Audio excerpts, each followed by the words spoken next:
You're listening to the SKYLIT Books podcast. We're an independent, general interest bookstore putting great reads in the hands of people in the Los Feliz neighborhood of Los Angeles. Hosted by resident Skylighters, we're here to bring you new and exciting author conversations, group reads, and bookseller chats. Happy listening. Hello, my beautiful listeners, and welcome to SKYLIT. This is the SKYLIT Books podcast, and I'm your host, Lance Morgan. Today, we're so thrilled to welcome Ramzi Fawaz to read from his new book, Queer Forms, followed by a conversation with editor Ryan Anthony Hatch. Ramzi Fawaz is a professor in the Department of English at the University of Wisconsin-Madison. He's the author of The New Mutants, Superheroes in the Radical Imagination of American Comics and co-editor of Keywords for Comic Studies. With Derek Scott, he co-edited the special issue of American Literature, Queer About Comics, which won the 2019 Best Special Issue Award from the Council of Editors of Learned Journals. You can also listen to an episode about that in our past catalog, so check that out.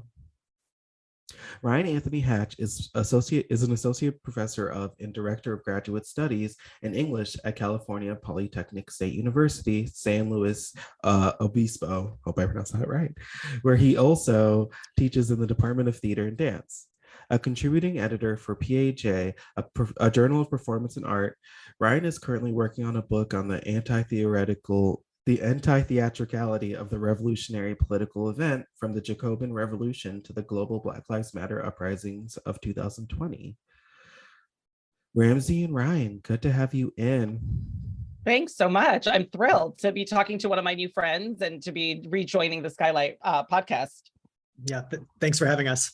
No, we're so excited to have both of you on, Ramzi, for the second time. Our listeners, once again, you can listen to Ramzi episode with Derek, a great episode about queers and comics and all that fun stuff. So please listen, check it out.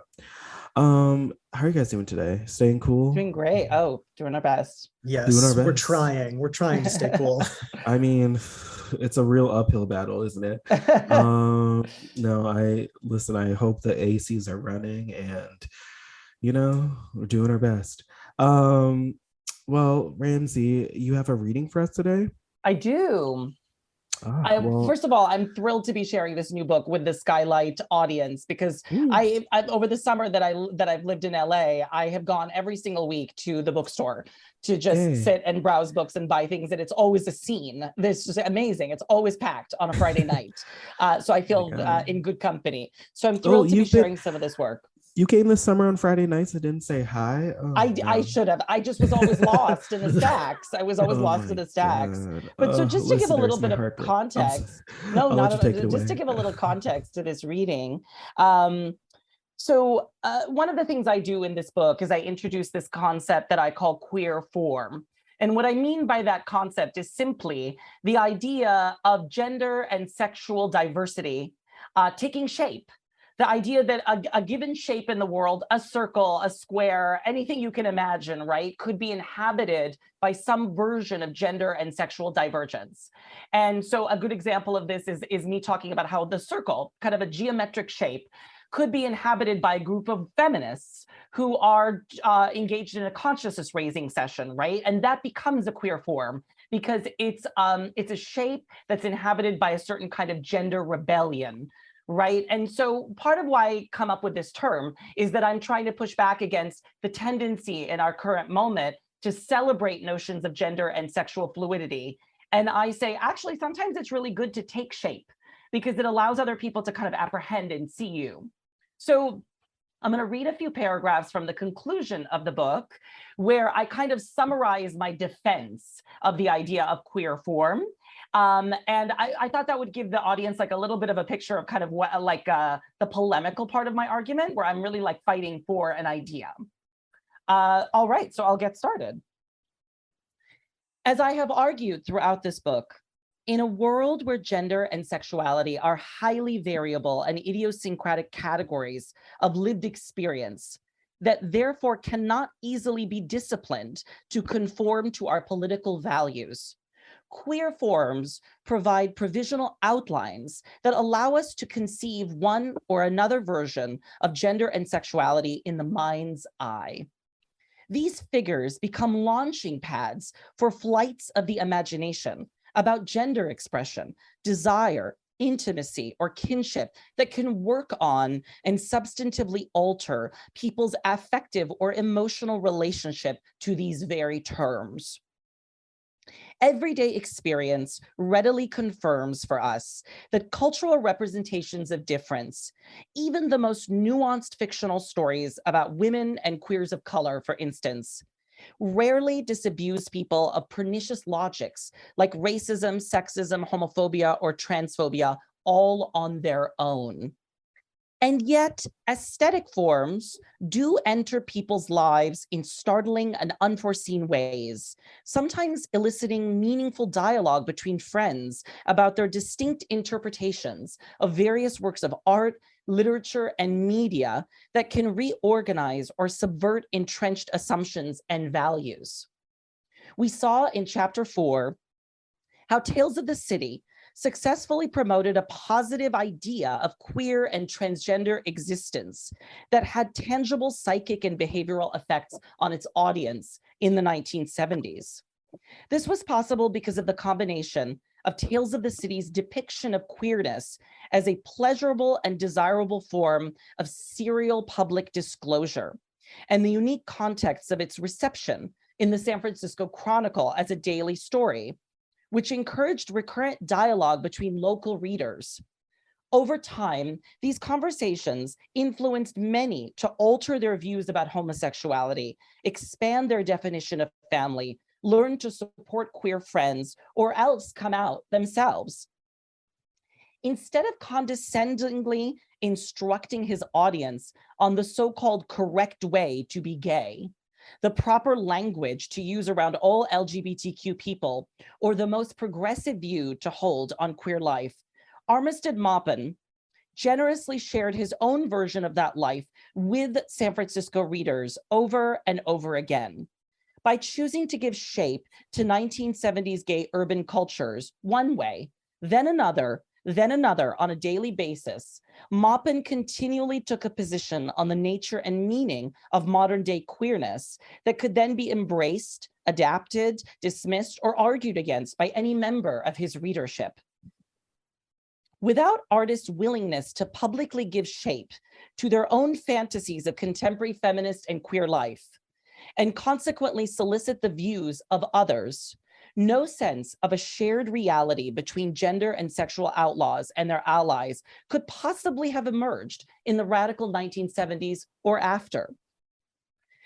If the world unfolds before us as a seemingly boundless expanse of sensory data and appearances, forms allow us to differentiate what will come to matter to us in this infinitely multiplicious landscape. This includes all the distinct molds, identities, or appearances we take in the course of a life, but also the figures, icons, images, and constructs we creatively craft to share our worldly reality, our sense of things, with others. When we choose to give apprehensible shape to our highly particular, idiosyncratic, yet meaningful experiences of gender and sexuality, we are making a judgment about or developing our own interpretation of some aspect of embodied, erotic, or intimate life, and we make our viewpoint public. This is what the queer artist David Wojnarowicz once described as the act of creating an image based on his most private queer desires and, quote, putting it on the wall, in the hopes of soliciting the reaction of countless potential viewers whose perspective might make life less lonely. This is the meaning of queer form. It is the continual practice of forming that leads to the constitution of new kinds of collective life, the inhabitation of novel styles of self-expression, the adoption of unexpected political views, or perhaps simply finding out that maybe it wasn't you who was always right, or morally superior, or the most politically progressive, or the queerest of them all. But how would you know if you didn't risk taking shape?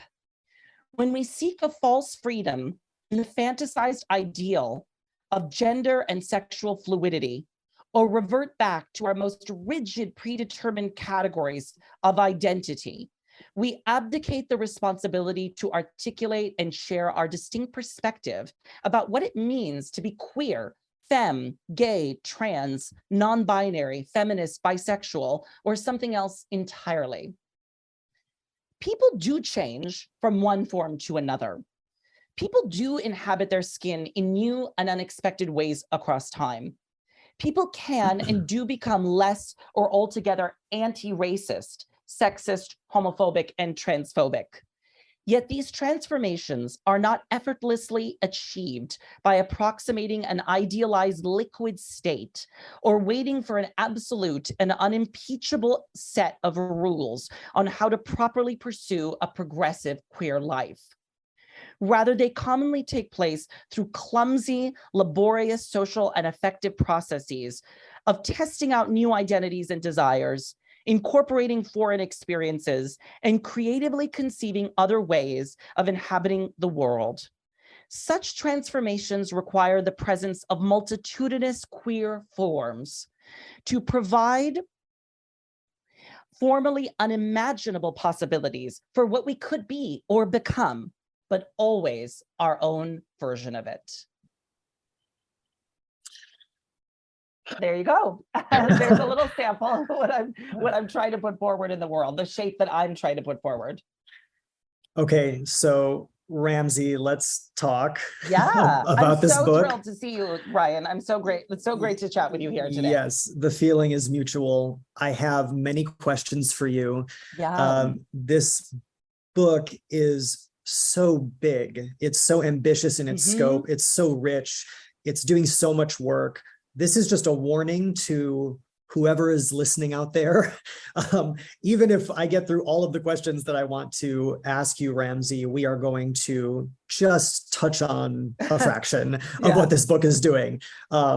So before I even ask a question, I want to thank you for this book, for the gift of this book.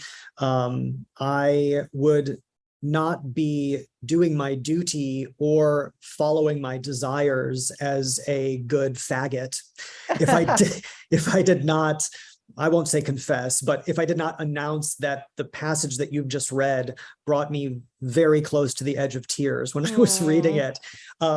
This book is going to be so useful for so many scholars, but I also just want to stress what an inspiring book. Thank you. That means so much to me. And that is something I really aimed for in the project. I really wanted to make a big, imaginative and inspiring statement to queer people and women today that, look, you have a long history of being in alliance, right? And like, we actually need each other more than ever. And let me tell you why.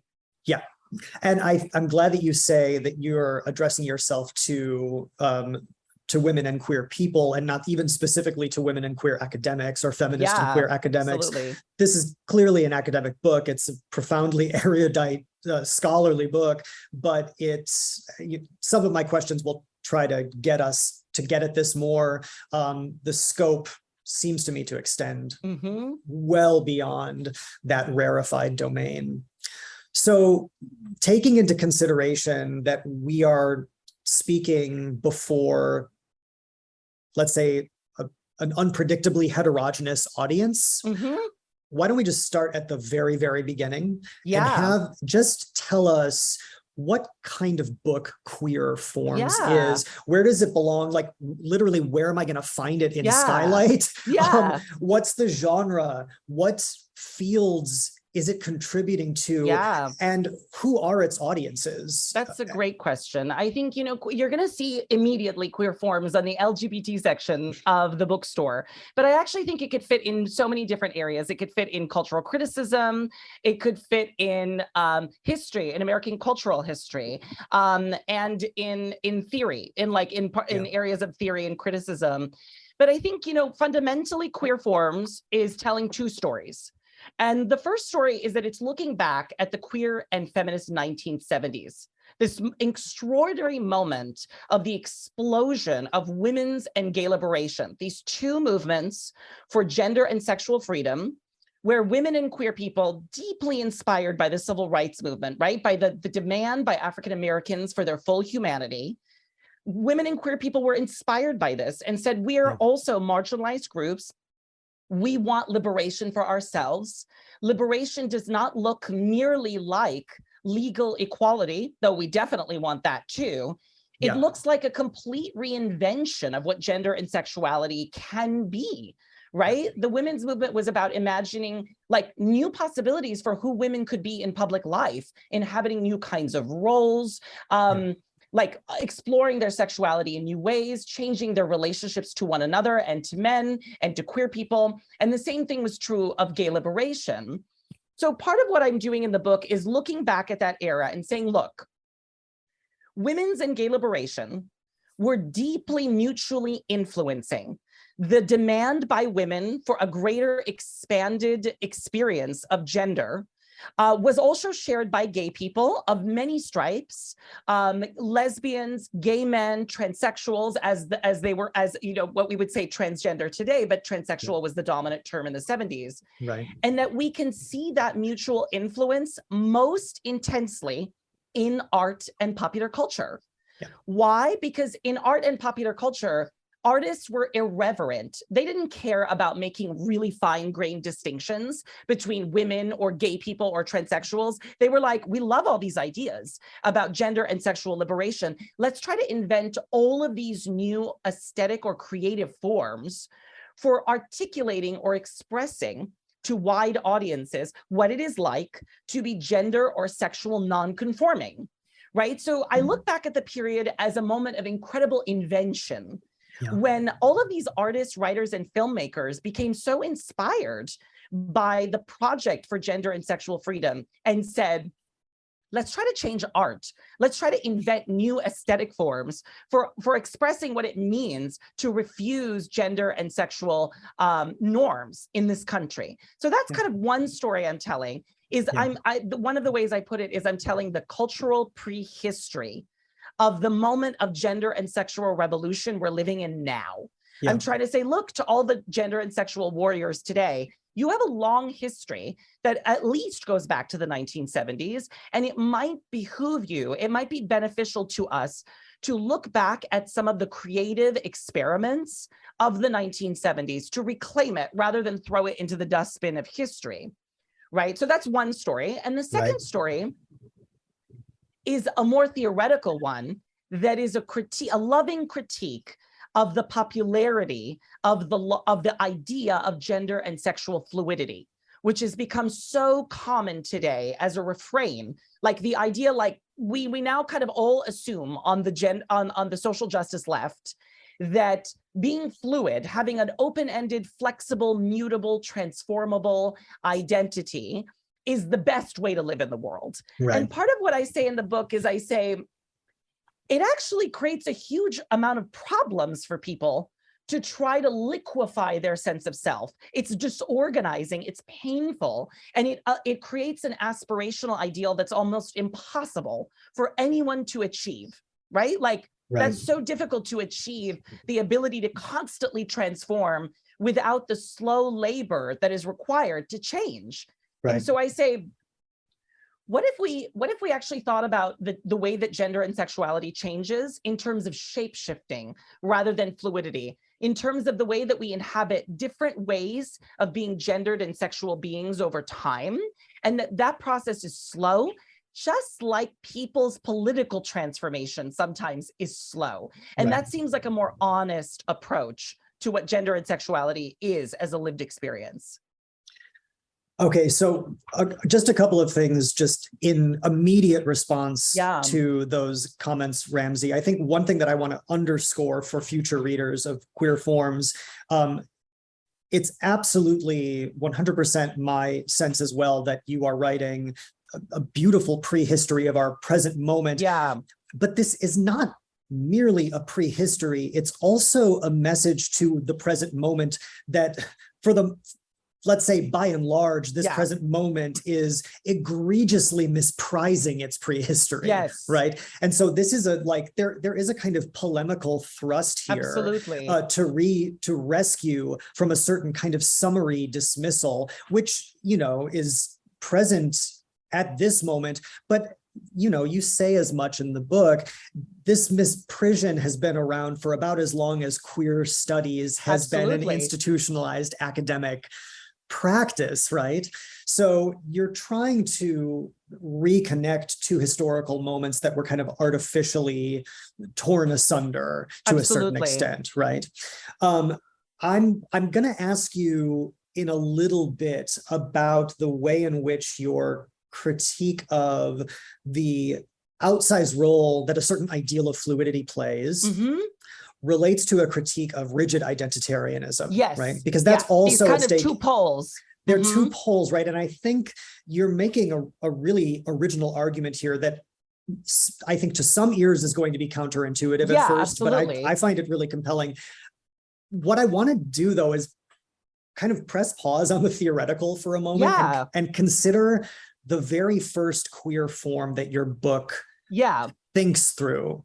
So you open Queer Forms with a meditation on Thelma and Louise. Right? Callie My Khouri, favorite movie. Callie Khouri, Ridley Scott, 1991, this kind of, late 20th century feminist masterpiece. You open with a really fascinating reading of the film, specifically its unforgettable final scene.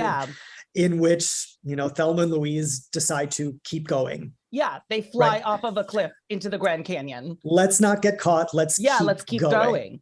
So the interpretive overture to Queer Forms made a really strong impression on me, not primarily because of how it demonstrates your powers as a cultural analyst, though it does that, but rather because it gives your reader a really vivid and moving sense for how cultural objects like Thelma and Louise have formed you. That's a beautiful way of putting it. As a queer person and an intellectual. So if you don't mind, I'm going to read just a little bit of this passage, which I find just really moving.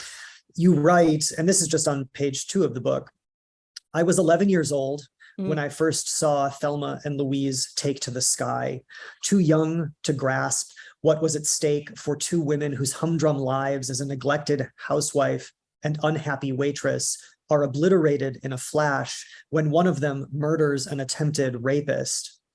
But I recall with complete clarity the thought that entered my mind as my eyes widened in surprise and wonder at Thelma and Louise's winning gambit.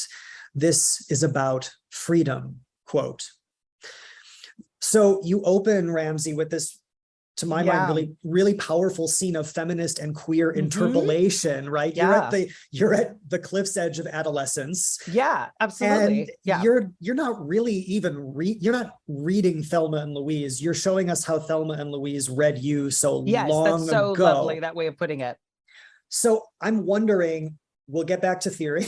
But I'm wondering if you can say a little bit more about the ways in which Queer Forms bodies forth or speaks to your own singular trajectory as a queer person, sure, as a queer academic, but I think more broadly just as a queer person living in this specific time and place.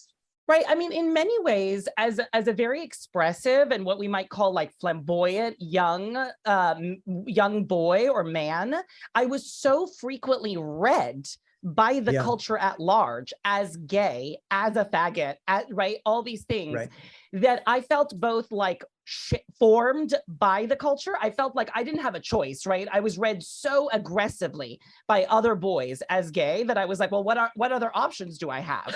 Right. I mean, I remember that growing up, I'm like, I guess I'm going to be gay no matter what, because this is what's available to me. This is how I'm being interpreted. And I felt that the only way that I could carve out a space in that is to take my own shape, to take my own form. Right. So people who know me really well know that one of my, defining features as a scholar, but also as a person, is that I'm very loud, I'm very opinionated. I take like a lot of positions. Like I really believe in the idea of position taking. And what has what has intrigued me as I've grown older, and I increasingly teach a Gen Z generation of really impassioned, wonderful, like just really energized and politicized young people, is how much they don't want to take a position on anything. Right. They just like love universal inclusion. They love fluid identities. Like everything is an open-ended kind of like cloud. Right. And my thing is to say that, like, as powerful as that idea seems, in actual lived practice, human beings are unique and distinct and cannot be flattened into like liquid. So in a sense, what I'm saying at the beginning of the book is like, let me show you how certain popular culture forms, like the image in Thelma Louise of the women clasping hands before they fly off of that cliff. They imprinted themselves on my mind and they became objects that I could play with. So what I do in the introduction, right, is I talk about how the same year that I watched Thelma Louise, my mom and I came out to each other in this really powerful scene of mutual, like just disclosure. My mother told me that she is gay, that she's a lesbian. And then I in turn told her that I think that I'm gay. And in my mind, I made sense of that moment of coming out with my mom. It reminded me of the image of the women clasping hands. Yeah. Right. So whereas most contemporary young queer people tend to look at those cultural objects and judge them based on whether or not they politically accomplished what we want them to. Like a lot of my students watch Thelma and Louise and they're like, well, you know, they never come out as lesbians. So like the movie is conservative. And I'm like, no, it didn't need them to come out as lesbians. By clasping hands, they gave you an image of solidarity that could be two straight women, two gay women, bisexual, but it could be open-ended. Right. And so what I try to do in the book is model a form of interpretation that pays attention to how queer forms arrive to you and transform you, rather than an attempt to judge them in advance by all these predetermined political categories that we're so obsessed with today. This is really useful for me, Ramzi, because I'm thinking, you know, as a young boy, having certain signifiers also like aggressively lobbed at me, quite frequently. For you sure. know, I felt the force.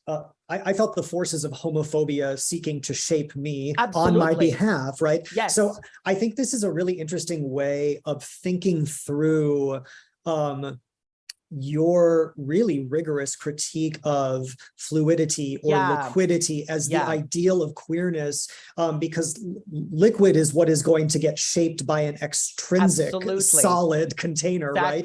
Whereas the form of Thelma and Louise's hands clasped in friendship gives you, like you said earlier in your reading, a launching pad for imagining your own way of forming against the forces that would seek to shape you. Right. So I think this is a really interesting way of thinking about the power of form that your book comes back to again and again. Absolutely.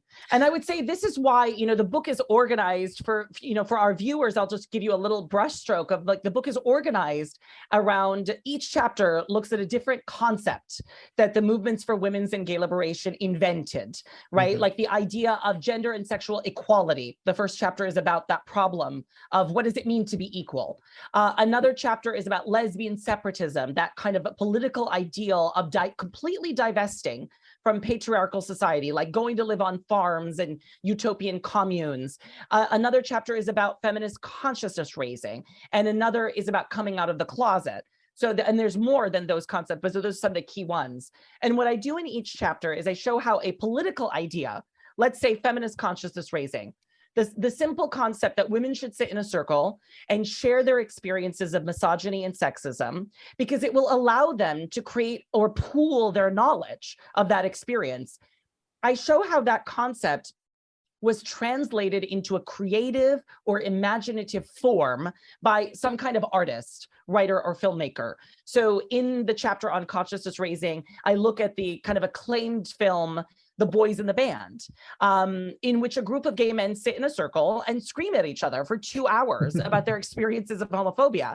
And the brilliance of that movie, even though it got so much criticism, for circulating, like people thought that it circulated gay stereotypes. I argue the opposite. I say part of the brilliance of the movie is that when you get 9 gay men together arguing about their experiences of homophobia, what you discover is that you get 9 different versions of what it means to be gay. right? Like nobody has the same experience of being a gay man. And so what we get out of the queer form of the circle is plurality, a sense of the idea that being gay is a shared experience, but never shared in identically the same way between everyone. And that is really, really powerful, right? So part of what I say in the book, like to speak to the point you made about fluidity, is that I love the ideal behind gender and sexual fluidity. I'm totally on board that gender and sexuality, the ideal of fluidity says gender and sexuality changes, right? Like both of these categories change, they're mutable, they're socially constructed. I'm on board with all of that. In practice, however, fluidity often becomes an ironclad ideal. The idea that everyone should be fluid transforms fluidity from an ethic, a spirit of open-endedness, into its own rigid identity. Right. And so part of what I point out is that when fluidity becomes a kind of orthodoxy of gender and sexual freedom, when it becomes almost like a religious or spiritual rule under which everyone must live in order to be free, it inverts into its opposite. It becomes its own form of identitarianism, and then it becomes a nightmare. And so I say, like, maybe we could escape that kind of binary between fluidity and rigid identity by imagining identity as shape-shifting, as something that is always changing, but never as fast as we think it is, never as liquid. It's clumsy. And I think that seems more accurate to what it is like to inhabit a gendered and sexual body. Yeah. And I want to just add to this, Ramzi, one of the other like really compelling claims that your book is making throughout is that queer form, which maybe we've been thinking about it at the level of the, you know, the discrete subject, right? I'm fluid, or I'm taking this specific shape. You also make a pretty impassioned case that feminist and queer world building, sustained, durable, cultural formations are not possible if we all kind of yoke ourselves to an impossible moral horizon of fluidity. Absolutely. So I think that's just important to note. I'm going to ask a little bit later. I have a question about your chapter on boys in the band, which I found so fascinating, but it had to do with the question of translation from the political to the aesthetic. Let me first just, you've said a lot so far about queer forms, this object at the heart of your book.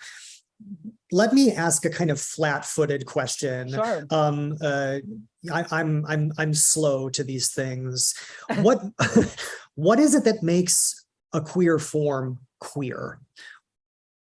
Yeah, it's a great question, right? Like any shape that one can even imagine or render in the mind's eye could become queer, I say in the book, with the right imagination.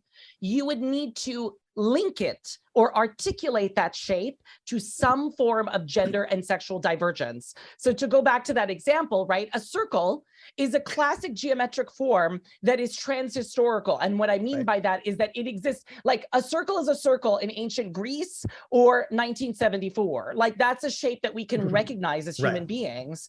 But when a group of queer people inhabit a circle, right? When they get together in a consciousness raising circle around 1972 and follow a program of gay male consciousness raising, it becomes queer, right? Because the circle becomes inhabited self-consciously by a form of gender and sexual divergence. So part of what I say is like, part of what's so interesting about form as a concept is like, form at its core means the differentiation of different objects from one another. It means like congealing or taking shape. Everything in all of existence can have a form, right? I have a footnote where I say playfully, right? Even theoretical black holes can have a form in your mind. You can imagine a funnel, right? Like you can imagine that a black hole looks like a funnel. We don't actually know that it looks like that. We're like trying to imagine what it looks like. But form is the combination of an apprehensible shape in the world, but also its reconstitution in the imagination. 20 of us might look at a circle and see 20 different versions of what a circle is in our imagination. So form is both about taking shape, but it's also about the interpretation we add to those shapes. Right. A queer form is really any shape that comes to be linked to expressions of gender and sexual rebellion or divergence. And that, like the fact that we can transform shapes into that means like that demands that we not simply accept fluidity as an innate or inherent property of gender and sexuality. It demands us to actively craft queer forms, right? Like not to assume that they are queer, but to make them so. And that I think is powerful. Right. So I really like this. I think stressing at the outset, as you do, that a form as such, a circle, obviously in itself isn't queer. No, it's not. Neither, neutral. Right. Yeah. Neither is it not queer. Right. Yeah. It's not homophobic either. It could be fascist if a bunch of if a bunch of like right-wing conservatives are inhabiting the circle. It could be like a fascist form, right? Like it could be any number of things. Right. So what's essential about understanding the queerness of queer forms is that it's not intrinsic to a specific formal structure. I'm lingering on this because, this is not the like main task of your book, but you do put some gentle but real critical pressure on queer studies' tendency to, let's say, valorize in the realm of the aesthetic, either the ephemeral, or else the difficult. And in certain, and not just, this is not specific to queer studies, but in contemporary aesthetic theory, I think more broadly, right? Maybe since Adorno, at least, difficulty is given pride of place in terms of the kinds of aesthetic and cultural work that it can do. Sometimes to the point where people are making arguments that difficulty would be intrinsically queerer than something like a low or popular cultural form like the movie, the Stepford Wives, right? Which I write about in the first chapter. So I just think that's important to stress that when you speak about queer forms, you haven't discovered certain kind of like formal arrangements or patterns that you've determined to be intrinsically queer, but that you've discovered ways in which gender and sexual dissidents have taken up and worked with certain formal properties, and that the queerness has to do with that relationship. Exactly. I mean, a good example, right, is in chapter 2, what I look at, the form that I look at. If in chapter 3, I look at like the geometric form of the circle and consciousness raising. In chapter 2, I think about the concept of lesbian separatism, which I mentioned earlier, right? It was this kind of political ideal of completely cutting ties with a patriarchal, sexist society and basically exiting, being like, we're going to go somewhere else. And I say that separatism presupposes the problem of form, because what does it mean to separate? It means to distinguish yourself, to separate from something and then to reformulate on your own. And one of the things that we see in a lot of popular culture, particularly science fiction movies in the 1970s, is that a lot of filmmakers tried to imagine what a separatist commune would look like, right? So I look at the film Zardoz, which imagines literally an impenetrable dome shield that covers over this kind of utopian collective. And I say, like, these are attempts to imagine in the mind's eye what it would look like to separate and reshape a different community. And so yeah, like, I think like it is really important to point out that part of what I'm saying is that there has been a romance of fluidity within the field of queer studies, which says that the power of queerness, of being sexually divergent or gender divergent, has to do with the fact that we are making gender and sexuality like liquid or ephemeral, or a kind of dissolving it, right? It's about the dissolution of identities. But here's the problem with that. It's an incredibly compelling idea. I like some of it, right? Like, I also believe in dissolving identities. It's an impossible place to live in permanently without feeling so disorganized that you are traumatized by that experience, right? Like, there has to be moments where you land on some kind of identity, even if it's provisional, even if it's always changing. And so I say, how do you deal with daily life if you're always imagining your sexuality as liquid, as ephemeral. It strikes me when I look at this generation of students, they tell me that they're so invested in fluidity, but then all they talk about is their gender and sexuality. And I'm like, it's obviously very important to you. Right. These categories are obviously very important. So if they weren't important, why would they just be mellifluous, right? Why would they just be like a cloud? Right. And part of what I say is like, look, if you are going to diverge from gender and sexual norms, as most of us do, including the most normative of all people are always diverging, you have to translate that to other people who may not understand what it is like to be trans, to be non-binary. And so that's why sometimes you need these everyday cultural forms to show other audiences, look, this is one way that one might inhabit gender in a surprising or unexpected mode. Yeah. Yeah. No, I think that's beautifully said. And I also just want to point out, I mean, this is obviously already clear to you, but if the listener hasn't heard it yet, the student who is, you know, kind of maybe a little bit righteously demanding a kind of radical fluidity as the ethical space, the ethical norm of queerness, is also demanding that Thelma and Louise identify themselves legibly as lesbians, that they take a rigid, stable this is the biggest form, right? No, I want to just quickly comment on that. I'm glad you mentioned this, right? Because part of what I say often in my work is that the students of mine, and by the way, I speak with love. I adore my students, and I adore this generation of students who are really so impassioned, and they really want a different world. They want a less homophobic, less transphobic world, and I so admire that. But there is a deep irony in their politics, which is a lot of the Gen Z generation that I've encountered will simultaneously say, we are obsessed with gender and sexual fluidity. We want to be able to constantly change, but then they demand such rigidity in other arenas. So I will have students who will say, I'm gender and sexual fluid, but if you mispronoun me, I will die a social death, right? The stakes are that high. Right. And I look at them and I say, you have every right, 100%, to ask people to nominate you in the way you want to be nominated. But like, if you're asking for flexibility and open-endedness, can't you also be flexible and open to the idea that people make mistakes or might see you in more than one way? And the same thing about the way they interpret culture, like you just said.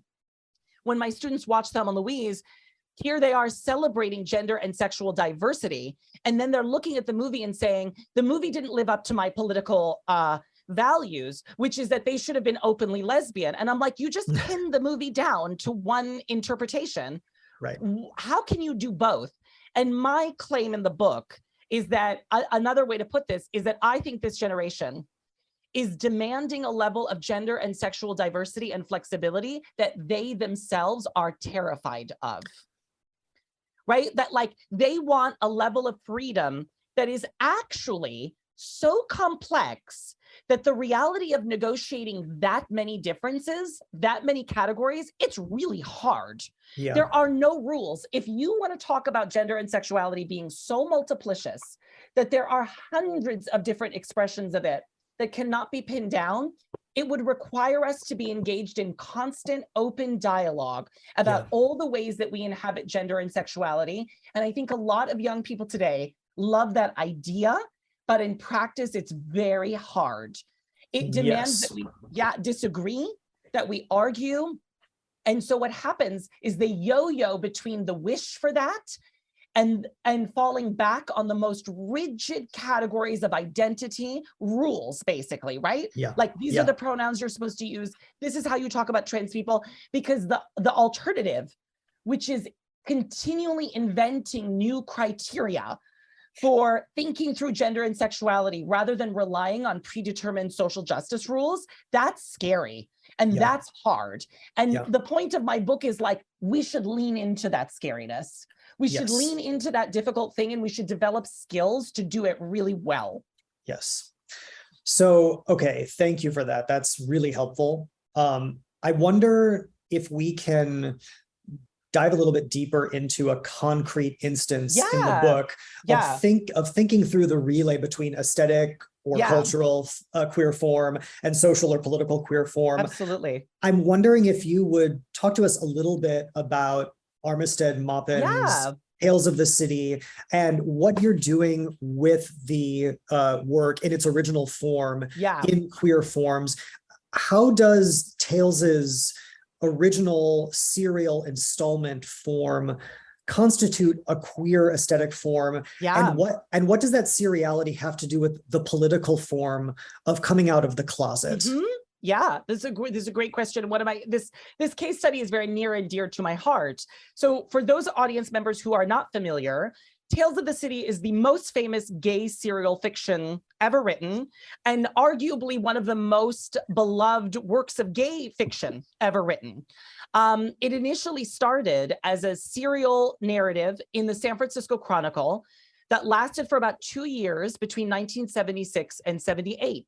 Armistead Maupin was a gay journalist who became a fiction writer in the late 70s. And he was invited to write this story about a group of San Francisco friends, kind of just like getting used to living in the Bay.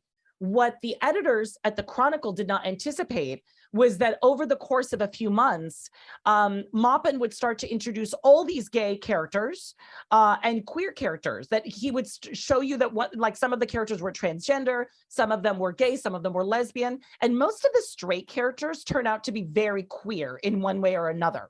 So like, even if they have what we would think of as straight sex, they live a very queer life. They're promiscuous. I say that in a good way, right? Or polyamorous. And so this should astound us. I remind people all the time, the idea that a long form sustained gay fiction was appearing in a mass market newspaper. This is like the LA or New York Times of the Bay Area, that like hundreds of thousands of people were encountering this story every single day for 2 years is amazing. And of course, later the story explodes. He writes 9 novels based on these characters. It gets turned into a PBS and then Showtime television series. Like, it has a long cultural life. What amazed me was that nobody had studied the story in its original format. So there's like one great academic article about Tales by this brilliant scholar named Robin Warhol. But she looks at them as novels, even though she talks about it serially. So I went back and I actually found every single entry in the newspaper. Like, I went and did old school archival work. I studied the newspaper. I studied the stories that were circulating around Tales of the City. Like, what did it mean to open the newspaper, to see actual journalism about all kinds of things, about Jimmy Carter, about, local Bay Area happenings, about the increase in gay populations in the San Francisco Bay Area, and then to read this fiction. And I took it a step further. I ended up interviewing 30 people who read it in the paper as it was appearing. They were gay and straight, different gender expressions. They came from different walks of life. And this mind boggled me, because what consistently came out of the interviews is people said, by reading this story every single day, 5 days a week, with other people in the Bay Area, I was talking about what it meant to live a gay life in San Francisco, even as a straight person, right? Many of them said, with others, and it changed me. That's what people kept saying. It changed me and the people around me. It made us less homophobic. It made me more excited to be connected to a queer world. So what was beautiful about this is that, most of the time, as people who study literature, we're able to give you a million different interpretations of some text or another. We have a really hard time explaining how a work of literature actually affected people's everyday lives. And here was a moment where I could say, look, people looked at this literary form.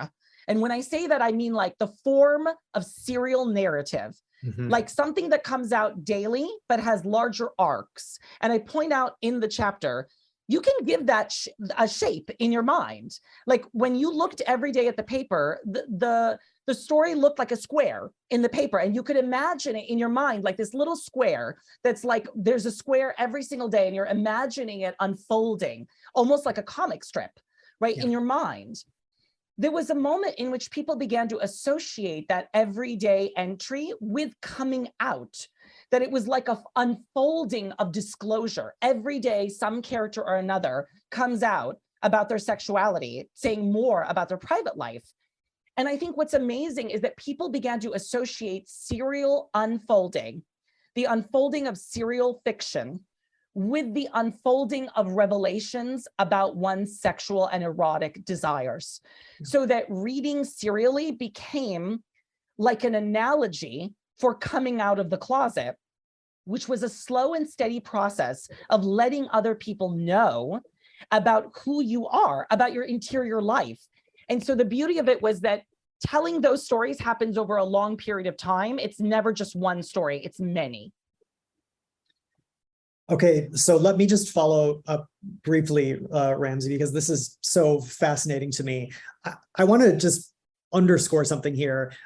In the field of literary studies, we tend to think, and maybe this is somewhat cliched, but I think it's reasonable to a certain extent. We tend to think about literary formalism as being about as remote as we can get from the like lived experience of like or quote unquote ordinary readers, right?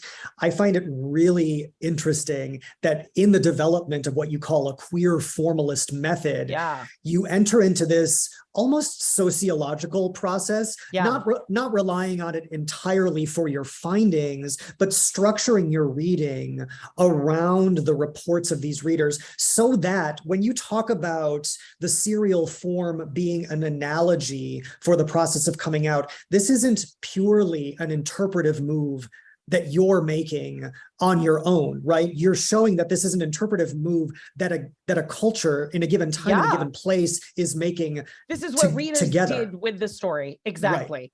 Like they reshaped it in their mind as like a story about their own coming out. People were like literally readers looked at the daily installment of Tales of the City and they thought, this looks a lot like my own coming out. As a gay person, as a lesbian, as transgender, or as a straight person coming out to the queerness of San Francisco. So there was a way in which the literal shape of the story got reorganized in people's minds as a description of their own unfolding into a new queer San Francisco world. And that's the power of art to change people, right? It gives them a new mold to imagine themselves unfolding into the world, right? It's like an elaboration of a self into the world. And that's why we need art to help us do that, to give us shapes that we can play with. So you say in the book, I want to rescue the queer promise of Tales of the City. But then I'll just say this as an aside, and I wish we had more time to think through this together. You also, in the very next breath, say we are not going to thereby absolve Maupin's text of its significant limitations when it comes to, for instance, his ability to imagine cross-racial affiliation and coalition, his ability to imagine Blackness at the characterological level. You are able to rescue what is promising from the text while holding it accountable for its failures, right? And those two things happen side by side. I think, No, please go. I just quickly to say that part of what I try to do throughout the book is to say that queer forms don't need to do everything for us, right? That we can look at Tales of the City in the 70s and say it did so many amazing things for queer people. It was not so good at talking about racism in the gay community. It was not so good at representing non-white people. But that didn't mean that it couldn't do that, right? Like decades later, when they do the Netflix version of Tales of the City, they introduce all of these queer characters of color, and they start to address issues that the original story didn't. And part of my argument is that there is nothing about serial storytelling that forecloses the possibility of telling the stories of all kinds of queer people using that model. Just because Maupin shied away from that. And I argue that there are complex reasons for that, right? That there was a feeling that he didn't have ownership over the queer of color experience, that he wasn't allowed to tell that story, which I argue is kind of a creative mistake on his part. Just because that happened, it doesn't mean that serial storytelling could not accommodate the stories of queer people of color. And the newer versions of it do that. So I try to encourage readers of the book to be generous with queer forms, to be less concerned about where they fail us and more concerned with what they allow or afford imaginatively. So it's like if you encounter a queer form that you feel doesn't account for some version of queer or gender nonconforming life, why don't you reinvent it instead of obliterate it? Yeah. Right? Like, why don't you actually engage in an imaginative practice of revivifying it for a new audience? Yeah. Well, Ramzi, thank you so much. This has been such a fantastic conversation. I've learned so much, and I learned so much from your book, which I know is going to be widely read, widely cited. And I hope that scholars, artists, activists, and just feminist and queer people pick up this book and read it. Thank you so much. I'm so happy to share it with you and the world. And I can't wait to hear what people think. Thank you both for that conversation. It was so great to listen to that. And thank you. I mean, there were so many times that I had to stop myself from jumping in the conversation, being like, well, that's interesting, guys. No, it was so much fun to listen to. Our listeners, you just go buy the book, Queer Forms. It's on sale now. Thank you. It's at SKYLIT Books now, and it is, I mean, it's a great read. So good. It's so good. Both of you, do you have any last things you'd like to say to our listeners, or the fans and patrons of independent bookstores, or just like your own independent bookstore community? My message is simple. Buy all of your books at independent bookstores. You knew that already. Yes, if you are anywhere near Los Feliz, Los Angeles, and you haven't been spending all of your book money at SKYLIT, the time has come to change your ways. I'm going to add just another dimension to that. I'm going to basically repeat what I said when I did this podcast with Derek Scott. I really just believe in promiscuous reading. I think you should read everything. And I think, I think this audience probably already does that. So I'm just going to affirm what I think this audience already does. It's like the beauty of reading across genres, across styles, going into a bookstore and reading academic books, reading cultural criticism, reading fiction, like refusing to ever read one thing. I remind people all the time that while I was writing Queer Forms, I was reading about psychedelic studies, scientific studies about psychedelics, as well as cultural analyses of its history. I was reading a ton of Buddhist self-help literature, which I'm still reading because I really still need it in my life, right? I was reading a lot of cultural criticism because I was inspired by people like Gia Tolentino and Jenny Odell and Malcolm Harris, who are more like journalists, who are writing in a very accessible way to a wide audience, and admiring what they're doing, because I have yet to do that, right? Like, I write in a very accessible way, but it's still academic. Like, I'm writing in a different style. And all of that inspired me. I'm sitting here writing about the contingency and unpredictability of gender and sexuality. Well, Buddhist philosophy is all about dealing with the contingency and unpredictability of life. So by reading promiscuously, I found all these amazing connections across fields of knowledge I would never have expected. And I might be an academic at a major university, but I'm still reading like self-help literature. I'm still reading popular fiction. I'm reading widely, and so I would just tell people, go into that bookstore and be totally surprised by the weirdness of the stuff you find. Buy books in sections you would never expect, flip through them, learn everything, have a broad ecology of reading. That's great advice. That is, I can't compete with that. You want to work at SKYLIT? You got the job. Like, come on by. I wouldn't mind. I'll be there in the summers. Get a good, we'll get with some books if you decide to come. Get a little store discount. No, thank you so much, Ramzi. Thank you so much for coming back. Absolutely, my pleasure. Listeners, go back and listen to that past episode with Ramzi. It was a great episode. And Ryan, thank you for coming on. We appreciate Thank you for having me. I know. Thank you so much. My great pleasure. Conversation partner. No, thank you both again. To our listeners, thank you for, if you've been listening, thank you for coming back and listening. to our podcast. And if you're new, check out our old episodes. We have some cool stuff, and please come back and keep listening. All right. Bye, everybody. To everyone listening, you have a beautiful and amazing rest of your day. Bye. Bye-bye. Thank you for listening to the Skylight Books podcast series. Please don't forget to visit our website at skylightbooks.com and make sure to follow us on Twitter and Instagram. Also, don't forget to subscribe to this podcast for more author talks and bookseller conversations. You can find us on Podbean, iTunes, and Spotify. Stay safe and healthy, and we hope to see you back in our store soon.